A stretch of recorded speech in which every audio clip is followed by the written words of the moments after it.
one of the interesting things to me, and I think everyone knows the story of your rock and roll career and your band, so we won't go into the name or any of that. That's a good thing. But you were a keyboard player, right? That's the truth. I was a keyboard player. So how does a keyboard player get into making guitars? Well, when I played keyboard, well, it's kind of a long story. I started off playing bass because I wasn't talented.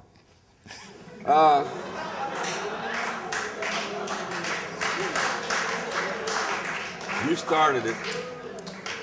And I played in this band, and all of a sudden all the songs that were coming out had keyboards in them.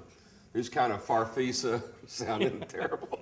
Anyway, box organs, remember those? Yeah. Horrible sounding. Anyway, the rhythm guitar player in the band decided he was going to buy a keyboard to to start playing keyboards along with the band. And unfortunately, he didn't know how to play it, and it became apparent within a couple of months that he was never going to learn how to play it. And so I knew how to play piano some, and so we swapped. I went from bass to playing keyboards, and he started playing bass. Right? And so he sort of got a demotion. And so anyway, I'll use all of them I can on you while it's on tape.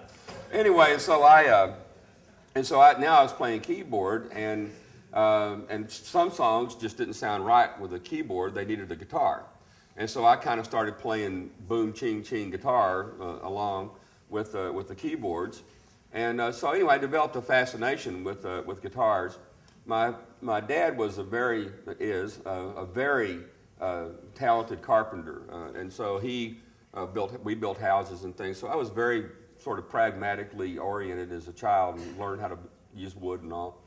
We had a lead guitar player, went and bought a Stratocaster, and this Stratocaster would not stay in tune. He could not make it through an entire song without the thing going out of tune. And so I became fascinated about that and worked on it a long time to try to finally make it to where it would play in tune. And then one thing led to another, and people found out that I could make a Stratocaster stay in tune, so I had a line of people around my house always giving me their Stratocasters to fix to make them play in tune. And then I went to work for a music store, and then I started working on guitars and just fixing them and all this, and working on other people's stuff, and just the next thing you know, I know a lot about guitars. And so I have several mental illnesses, and one of them is that when I can't understand something, when something doesn't make sense to me, when I don't understand what causes something, it really bothers me. And so I became fascinated with Martin guitars. We would order, the store would get in 6 Martin guitars, all D28s. You pull them all 6 out of the case, and they all sound completely different. They're all 6 made out of the same wood in the same plant with the same construction techniques by the same people. But each one of those 6 guitars would sound completely different. As a matter of fact, there was a time when we could extract a premium by allowing a customer to come in and choose first. If you chose first, it was an extra $100. If you chose second, it was an extra $50. And so we would, and because there was that much variance in them. And so I started working on acoustic guitars. I just got to the point where I just wondered what made them tick.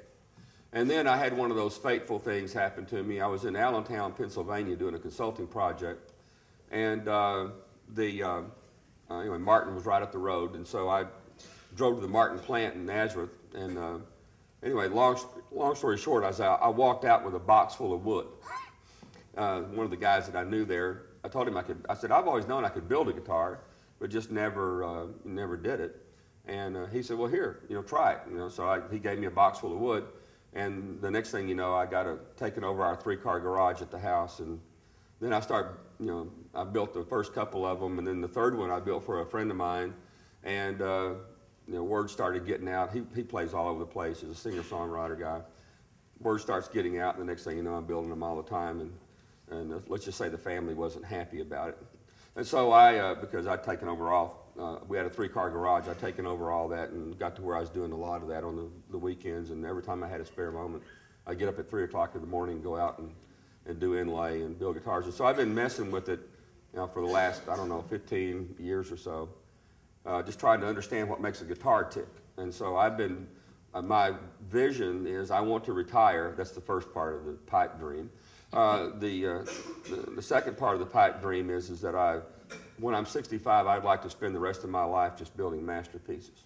And so I've been stashing wood and getting ready, for that, because I got enough wood to maybe build maybe somewhere in the neighborhood of 75 really, really good guitars.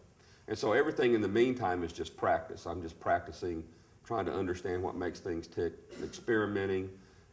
Sometimes experiments don't work, and I back off of those and try something else. And so that's kind of how it all got started. A long story, huh? No, it's a good story. I was kind of amazed the first time I went over because I didn't realize Jerry had this talent. And here's the pieces of guitars strewn across the dining room table. And I thought, well, I get frustrated with my playing, but I haven't actually taken anything apart. He must be really serious about this. Yeah, I am. I really am serious about it. I'm trying to figure these things out. There's a lot of people tried to figure it out, and so I'm just the latest victim of it. So, did you have anyone helping you along when you started on this? Or I know you had repaired a bunch of instruments. So No, unfortunately, I didn't. Sometimes it's a blessing, and sometimes it was a curse. But no, I just stacked that wood up over in the corner of the living room and looked at it for about 3 or 4 months. And then finally got up the nerve, went out and started buying tools and buying equipment to cut the wood and everything it took. And then one by one, I would just start figuring it out. And there are magazines out there and books out there that you can read or whatever, but they don't help you a lot. You have to kind of figure it out for yourself. So this was the old cut away everything that's not a guitar? Well, not exactly, but somewhere in that neighborhood. I messed up a lot. I ruined a lot of stuff, and had to just work my way through it.